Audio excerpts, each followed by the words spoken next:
Olá, meu nome é Ricardo Alves e eu e o Paulo Bernardo iremos falar sobre segurança em redes de computadores.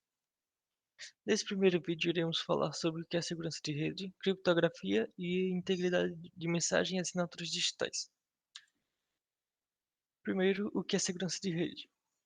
Para uma comunicação segura, podemos identificar as seguintes propriedades desejáveis: confidencialidade, integridade da mensagem, autenticação do ponto final e segurança operacional.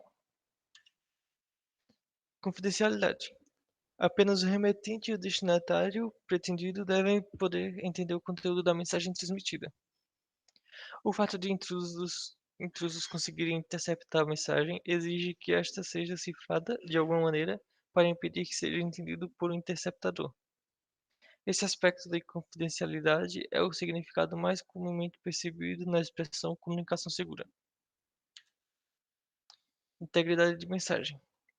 Deve-se assegurar que o conteúdo de sua comunicação não seja alterado por acidente ou por má intenção, durante a transmissão.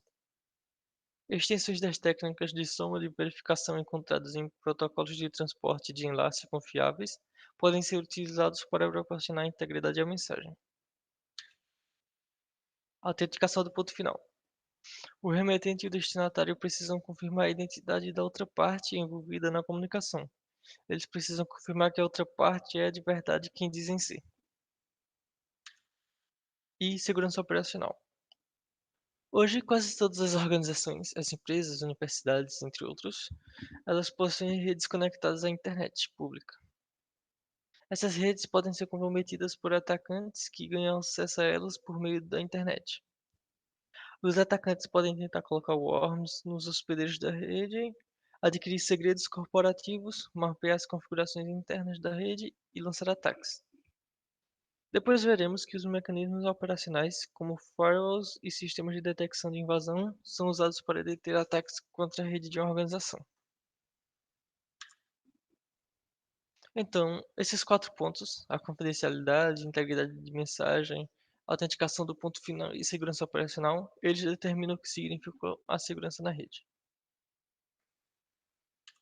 Essa imagem é um exemplo onde um remetente, Alice, deseja enviar dados para o destinatário, que é o Bob. Mas tem um intruso que tem acesso aos dados enviados, a Trude. A partir daqui, nós vamos usar esse exemplo e mostrar como Alice e o Bob podem trocar mensagem de forma segura, sem que a Trude tenha acesso ao conteúdo da mensagem enviada. Vamos ver um pouco sobre criptografia e sua utilização para prover confidencialidade, autenticação do ponto final e integridade da mensagem. Princípios de criptografia. Embora a criptografia tenha uma longa história que remonta, no mínimo, a Júlio César, técnicas modernas, incluindo muitas das usadas na internet, são baseadas em progressos feitos nos últimos 30 anos. Técnicas criptográficas permitem que o remetente disfarce os dados de modo que o intruso não consiga obter nenhuma informação dos dados interceptados. O destinatário, é claro, deve estar habilitado a recuperar os dados originais a partir dos dados disfarçados. Essa imagem apresenta alguns dos componentes mais importantes da terminologia usada em criptografia. Por exemplo, Alice deseja enviar uma mensagem a Bob. A mensagem de Alice em sua forma original é conhecida como texto aberto, ou texto claro. Aqui é a mensagem que Alice quer enviar para Bob. Então, ela criptografa sua mensagem em texto aberto usando um algoritmo de criptografia, de modo que a mensagem criptografada, conhecida como texto cifrado, não possa ser lida por um intruso, que aqui no caso é a Trude. Então, Alice tem o texto aberto, que é a mensagem que ela quer enviar para o Bob, passa por um algoritmo de criptografia com uma chave que ela tem e transforma em texto cifrado. Assim, a Trude, mesmo tendo acesso ao texto, ela não tem como saber qual o conteúdo do texto. Então, Bob recebe a mensagem cifrada e, a partir de um algoritmo de decriptação com uma chave, ele transforma em texto aberto e consegue saber o que Alice passou para ele. Em muitos sistemas criptográficos modernos, incluindo os usados na internet, a técnica de codificação é conhecida. Ela é publicada, padronizada e disponível para qualquer um, mesmo para um potencial intruso. Alguns exemplos são a RFC 1321, que é MD5, e a RFC 2420. Então, se todos conhecem o método para codificar dados, deve haver alguma informação secreta que impede que o intruso decifre os dados transmitidos. Esse dado é a chave. Como mostrado aqui, Alice tem uma chave que transforma o texto aberto em texto cifrado e Bob tem uma chave que transforma o texto cifrado em texto aberto. Como a Trudy não tem essa chave, ela não consegue saber qual é o conteúdo do texto. Nessa imagem, Alice fornece uma chave que vamos chamar ela de KA. Essa chave é fornecida como entrada para o algoritmo de criptografia. O algoritmo pega essa chave e o texto aberto da mensagem, vamos chamar de M, pega eles como entrada e produz o texto cifrado como saída, que vamos chamar de KA de M. De maneira semelhante, Bob fornecerá uma chave chamada, vamos chamar de KB. Ele fornece essa chave ao algoritmo de decriptação, que pega o texto cifrado e o transforma no texto aberto, que é exatamente o texto enviado por Alice. A notação usada será KB, que é a chave de Bob, de K de AM, que é o texto cifrado, que dá exatamente o resultado de M. Então, a sequência é de M, Alice criptografa o texto e tem K de M. Quando Bob recebe a mensagem, ele precisa saber qual o texto aberto, a partir do texto cifrado. Então, ele usa a sua chave KB e faz KB de K de M. Assim, ele tem a mensagem final. Há dois tipos de sistemas de criptografia: sistemas de chaves simétricas e sistemas de chaves públicas. Em sistemas de chaves simétricas, as chaves de Bob e de Alice são idênticas e secretas, então só Alice e Bob devem saber essas chaves. Então, Ka é igual a KB. Já em sistemas de chaves públicas, cada usuário possui um par de chaves, sendo uma pública para todos e outra privada. Então, Alice possui uma chave pública, K mais, ou K positivo, e uma privada, K menos ou K negativo. Essa chave pública, ela, todas as pessoas têm acesso a ela. Qualquer pessoa que quiser enviar uma mensagem para Alice, ela tem acesso à chave pública. O mesmo acontece com Bob. Ele tem uma chave privada, cabe menos, e uma chave pública, cabe mais. Essa chave pública de Bob, ela também pode ser acessada, pode ser encontrada por qualquer pessoa. Já as chaves privadas, Alice tem uma que só ela sabe e ela não deve passar para ninguém. Bob também tem uma que só ele sabe e também não deve passar para outra pessoa. Todas essas chaves, elas são diferentes. Então, a chave pública de Alice é diferente da chave privada e essas duas chaves são diferentes das duas outras chaves de Bob. Agora vamos ver um pouco mais de cada um desses sistemas de criptografia. Criptografia de chaves simétricas. Todos os algoritmos criptográficos envolvem uma substituição de um dado por outro, como tomar um trecho de um texto aberto e então calculando substituindo esse texto por outro cifrado apropriado, criando assim uma mensagem cifrada. Agora vamos ver alguns sistemas criptográficos, desde uns antigos até modernos baseados em chaves. Primeiro, a cifra de César. A cifra de César é um algoritmo de chaves simétricas muito antigo e muito simples, atribuído a Júlio César. Ele funciona tomando cada letra da mensagem do texto aberto e substituindo-a pela 40ª letra sucessiva do alfabeto. Por exemplo, se pegar K como 3, então a letra A do texto aberto ficaria sendo como D, assim como está mostrado na imagem. O A seria o D, o B seria o E, o C seria o F, e assim por diante. Só que o que aconteceria se chegasse na letra Z? e o K fosse 3. Como não tem mais letras, o que acontece é que é usado o alfabeto de uma forma circular. Então, depois do Z, volta para o A, aí depois do A, o B. Então, sempre vai ter uma forma de substituir. Então, nesse sistema, o valor de K ele serve de chave. Usando K igual a 3, com a mensagem texto, essa mensagem criptografada ficaria como WHAWR, em texto cifrado. O texto cifrado parece não ter nexo, mas não levaria muito tempo para quebrar o código se soubesse que foi usado a cifra de César, pois há somente 25 valores possíveis para chaves. Então, aqui, em um texto aberto, a letra A, ela, a partir do texto cifrado, ela poderia ter apenas outros 25 valores. Então, o K poderia ser 1, 2, 3, até 25. Então, é muito fácil conseguir o texto aberto a partir do texto cifrado usando a cifra de César. Além da cifra de César, existe também a cifra monoalfabética, que é um aprimoramento da de César.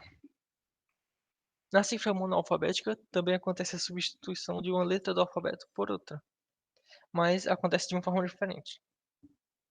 Uma letra, ela pode ser substituída por qualquer outra letra, contanto que ela tenha apenas um único substituto.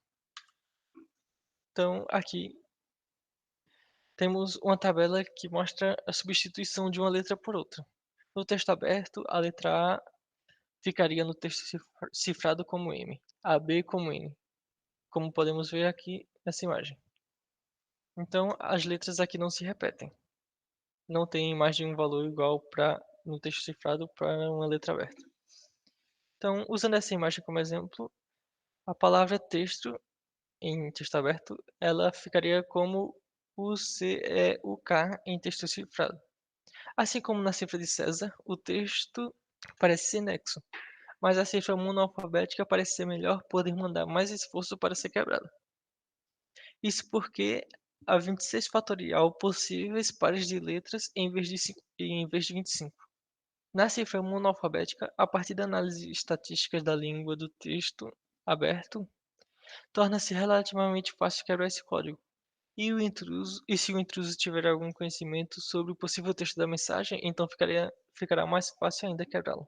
Porque nós sabemos que um texto aberto, uma frase comum, na língua portuguesa, por exemplo, tem letras que a gente sabe que aparecem com mais frequência do que outras em textos.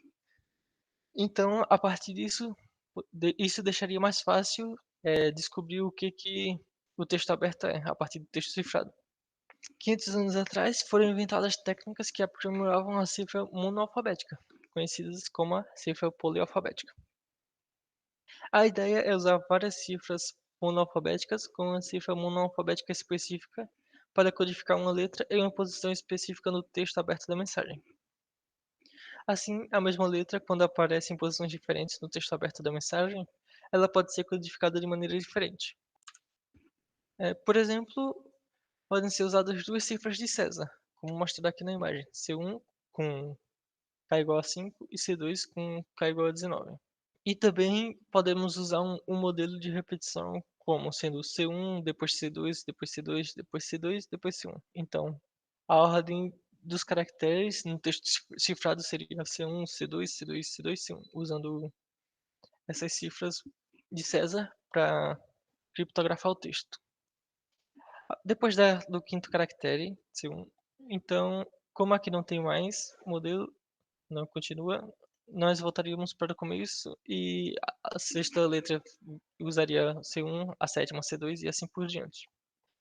Usando esse modelo, a mensagem em texto aberto, a mensagem texto, ela ficaria como YXQMT em texto cifrado.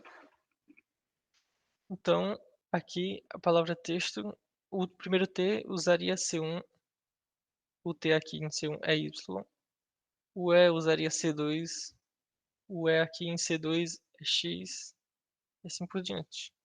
Aqui, como podemos ver, nessa palavra, a letra T se repete. Se fosse usada a cifra monoalfabética, como nesse exemplo aqui, o T na mensagem cifrada, ela ficaria como U. Então, elas têm o mesmo valor. Só que aqui, na cifra polialfabética, dependendo da ordem que ela sair no modelo, ela podem ter valores diferentes, que aqui é como é o caso daqui. O primeiro T, aqui no texto cifrado, ele saiu como Y e o segundo T, ele saiu como M, porque eles usaram as cifras de César diferentes. Então, a chave para a codificação e a decodificação desse sistema é o conhecimento das duas cifras de César, que seria o K igual a 5 e o K igual a 19, e também do modelo, C1, C2, C2, C2, C1. A cifra de bloco é uma das técnicas de criptografia dos tipos modernos. É utilizada em muitos protocolos seguros da internet, incluindo o PGP, para e-mail seguro, e o SSL, para conexões TCP seguras. Na cifra de bloco, a mensagem a ser criptografada é processada em blocos de kbits. Então, se K igual a 64, a mensagem é dividida em blocos de 64 bits e cada bloco é criptografado de maneira independente. Para criptografar um bloco, a cifra utiliza um mapeamento 1 para 1 para mapear o bloco de kbits de texto aberto em um bloco de kbits de texto cifrado. Usando como exemplo K igual a 3 e mapeando as entradas de 3 bits para saídas de 3 bits, como nessa tabela, é, então criptografando a mensagem, essa mensagem 0101100001111, o resultado que temos é 1010001111001. Como o K é igual a 3, os bits são divididos de 3 em 3. Pela tabela, nós temos aqui que 010 é 101 texto cifrado, então é só substituir. Aqui 110 é 000, 001 é 11 e 111 vale 001. O ataque de força bruta para essa cifra é tentar decodificar o texto cifrado usando todos os mapeamentos. Para impedir os ataques de força bruta, as cifras de bloco normalmente usam blocos com K igual a 64 bits ou ainda maior. E o número de mapeamentos possíveis para uma cifra de bloco K geral é 2 elevado a K fatorial. O problema da cifra de bloco de tabela completa, como mostrado no exemplo anterior, e com valores moderados, como por exemplo K igual a 64, eles são difíceis de implementar. Isso por precisar de uma saída para cada bloco de entrada.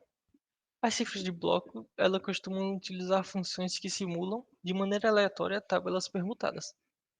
Por exemplo, como na imagem, usando uma função para k igual a 64 bits, essa função ela divide um bloco de 64 bits em 8 blocos de 8 bits. O primeiro bloco é processado pela tabela T1, o segundo pela T2 e assim por diante. Em seguida, esses 8 blocos de saída são reunidos em um bloco de 64 bits. Aqui os blocos de saída são reunidos. As posições dos 64 bits nesse bloco, elas são permutadas para produzir uma saída de 64 bits e essa saída é devolvida à entrada e se inicia outro ciclo. Após um número n de ciclos, a função apresenta um bloco de 64 bits de texto cifrado. O objetivo de cada ciclo é fazer cada bit de entrada afetar a maioria, se não todos os bits finais de saída. Hoje, existem diversas cifras de blocos conhecidas, como o DS, padrão de criptografia de dados, o 3DS e o AES, um padrão de criptografia avançada. Cada padrão utiliza funções em vez de tabelas pré-determinadas, e cada um desses algoritmos também utiliza uma cadeia de bits em chave. Por mais de 2.000 anos, desde a época da cifra de César até a década de 1970, a comunicação cifrada exigia que as duas partes comunicantes compartilhassem um segredo, que é a chave simétrica usada para cifrar e decifrar. Uma dificuldade dessa abordagem é que as duas partes têm de concordar, de alguma maneira, com a chave compartilhada, mas, para fazê-lo, é preciso comunicação. Mas como alinhar a chave simétrica entre as duas partes de forma segura? Para resolver esse problema, foi criada a criptografia de chaves públicas. A utilização de criptografia de chaves públicas como conceito é bastante simples. Supondo que Alice queira se comunicar com Bob, como ilustra a figura.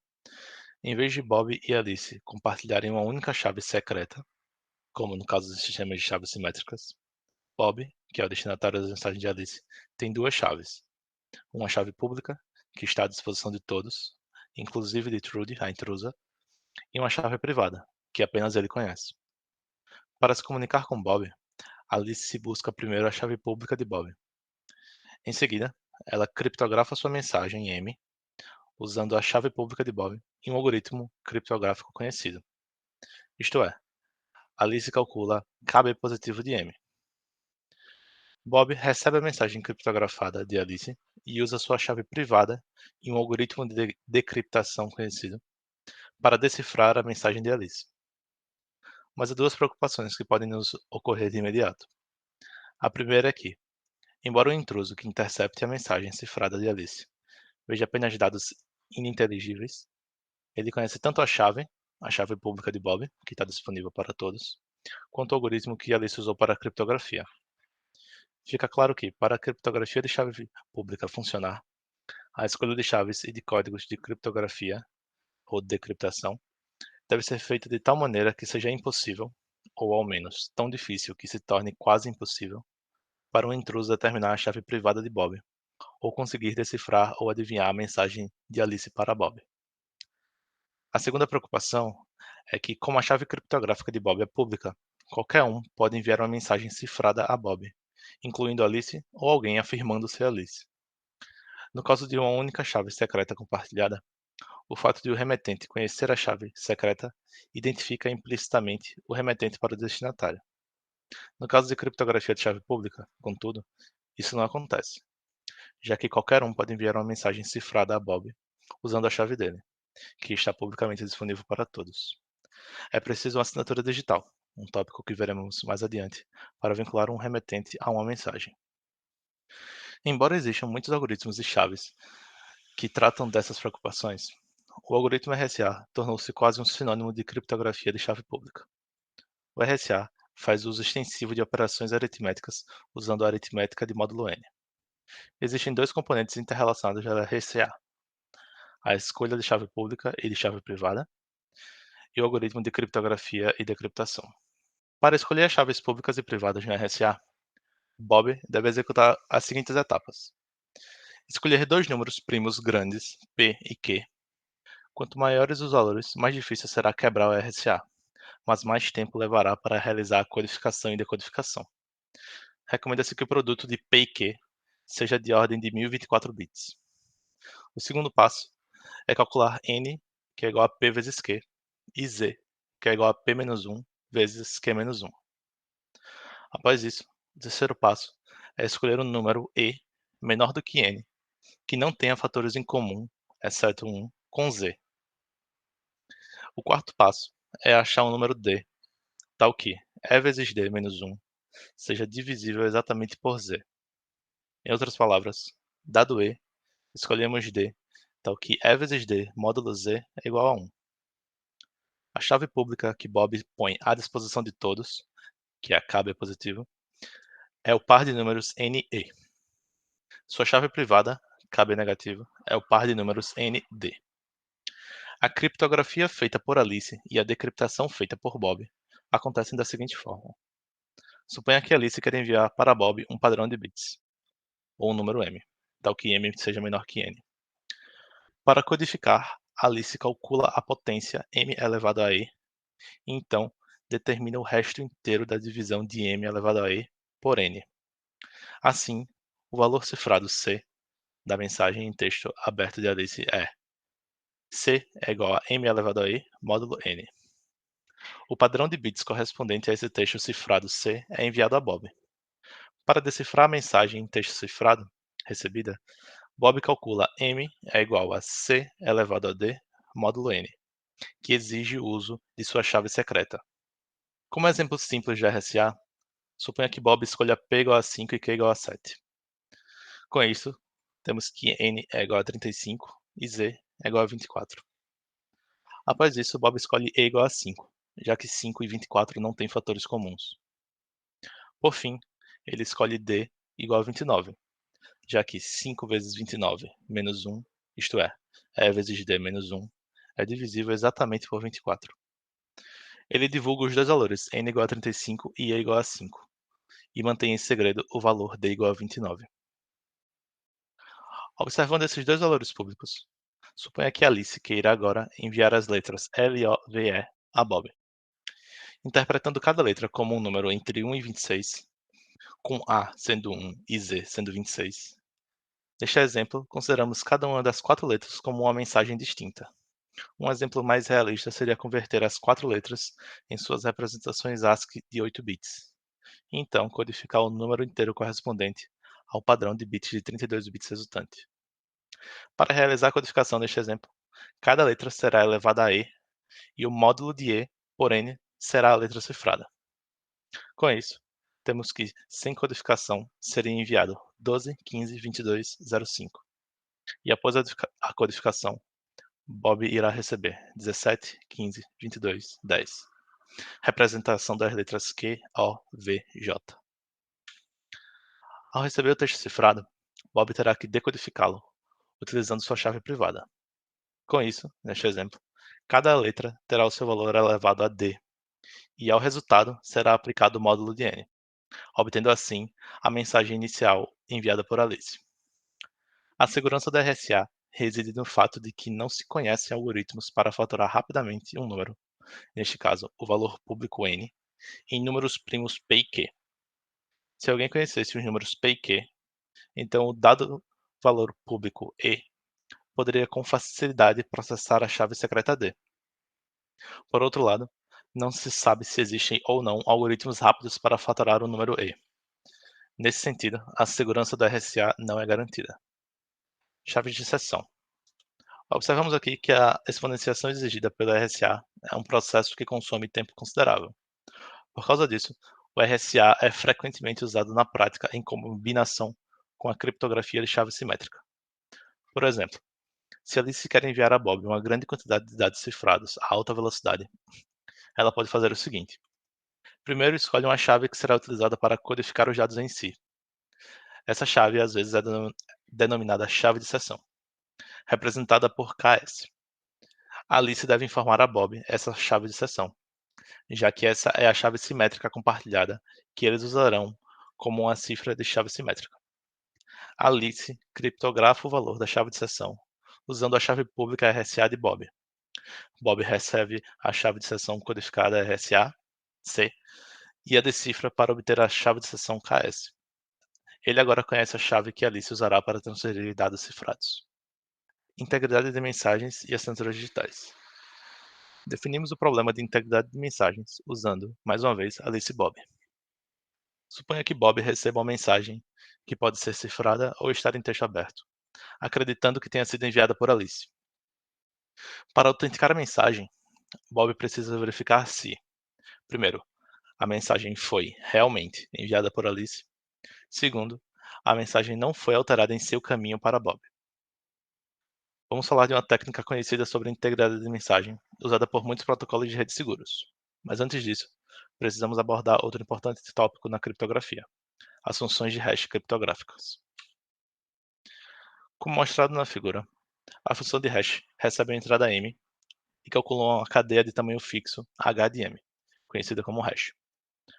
Uma função hash criptográfica deve apresentar a seguinte propriedade adicional: em termos de processamento, é impraticável encontrar duas mensagens diferentes x e y, tais que h de x é igual a h de y.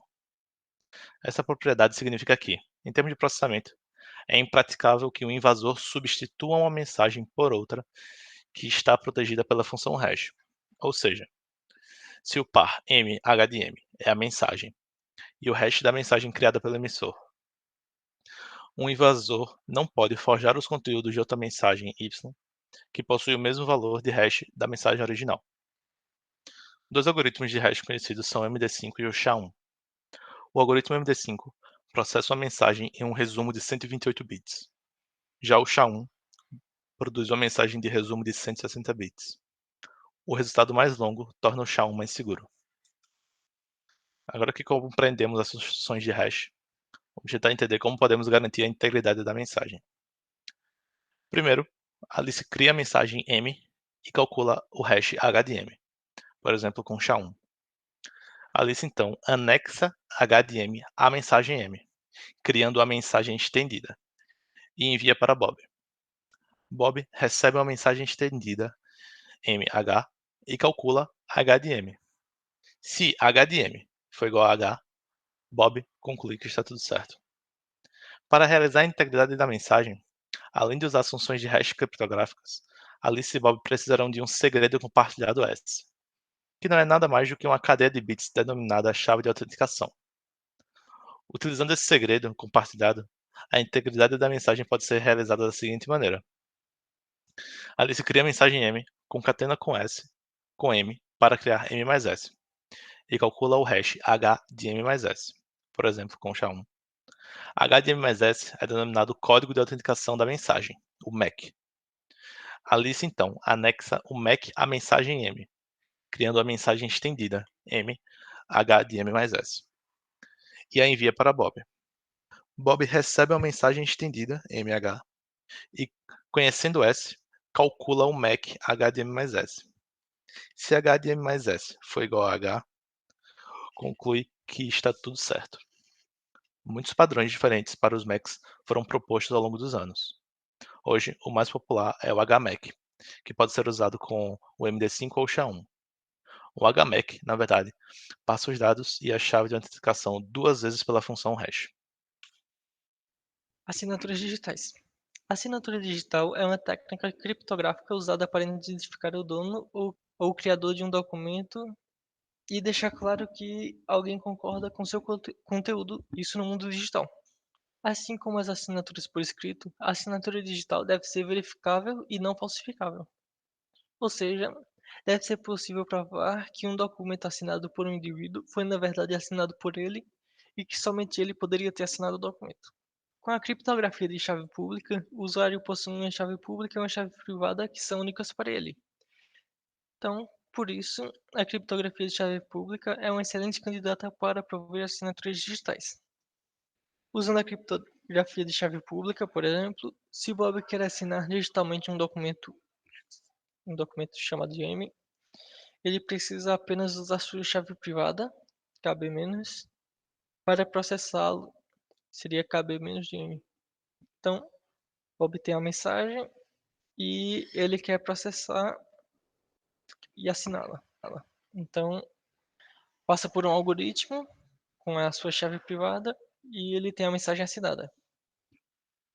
Então, usando um exemplo anterior, se quisermos provar que Bob assinou o documento e que ele era a única pessoa que poderia ter assinado, basta apenas pegar a chave pública de Bob, KB mais de M, e aplicar a assinatura digital, KB menos de M, associada ao documento M.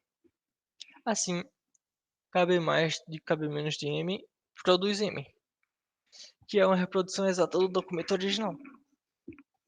Então, com as informações anteriores, somente Bob poderia ter assinado o documento por causa das seguintes razões. Primeiro, quem assinou o documento usou a chave criptográfica privada de Bob, de forma que KB mais de M de KB menos de M produziu exatamente M. E segundo, somente Bob poderia conhecer sua chave privada. Isso é, se ele não passou sua chave a outra pessoa ou ninguém a roubou. Com a assinatura digital, se o documento original M for modificado para alguma forma alternativa M', a assinatura que Bob criou para M não será válida para M', já que KB mais de KB menos de M produz M e não M'. Uma preocupação com os dados de assinatura é que a criptografia e a decriptação prejudicam o desempenho do computador. Sabendo do trabalho extra de criptografia e decriptação, os dados de assinatura por meio de criptografia barra decriptação completa podem ser excessivos. Uma técnica mais eficiente é introduzir as funções de hash na assinatura digital. Usar funções de hash na assinatura digital funciona da seguinte forma: se Bob enviar uma mensagem longa para Alice, ele coloca a mensagem original em uma função de hash, depois assina digitalmente esse hash. Aqui podemos ver que do resumo da mensagem, passado pela função de hash, ele assina com a sua chave privada, cabe menos, e temos o resumo da mensagem assinada. Após isso, a mensagem original, junto com o resumo da mensagem assinada digitalmente, esse daqui é denominado assinatura digital, ela é enviada para Alice. Ao receber a mensagem enviada por Bob, Alice aplica a função de hash à mensagem para obter um resultado de hash. Ela também aplica a função de hash à mensagem em texto claro para obter um segundo resultado de hash. Ela compara esses dois resultados. Se os dois resultados combinarem, então Alice pode ter certeza que a mensagem foi criada e enviada por Bob. Certificação de chaves públicas. A certificação de chaves públicas é uma aplicação importante de assinaturas digitais. Seu papel é de certificar que uma chave pública pertence a uma entidade específica. A certificação de chaves públicas é usada em muitos protocolos de rede seguros, incluindo o IPsec e o SSL.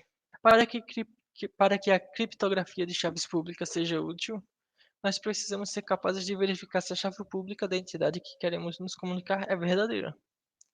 Por exemplo, quando Alice estiver se comunicando com Bob usando criptografia de chaves públicas, ela precisará saber se a chave pública, que supostamente é de Bob, é de fato dele. A vinculação de uma chave pública a uma entidade particular é feita geralmente por uma autoridade certificadora, um SA, que tem como tarefa validar identidades e emitir certificados. Uma CA tem as seguintes funções: ela deve verificar se uma entidade é quem diz ser. Também, assim que ela verificar a identidade da entidade, a CA deve criar um certificado que vincula a chave pública da entidade à entidade verificada. O certificado contém a chave pública e a informação exclusiva que identifica mundialmente o proprietário da chave pública. Esse certificado é assinado digitalmente pela CA.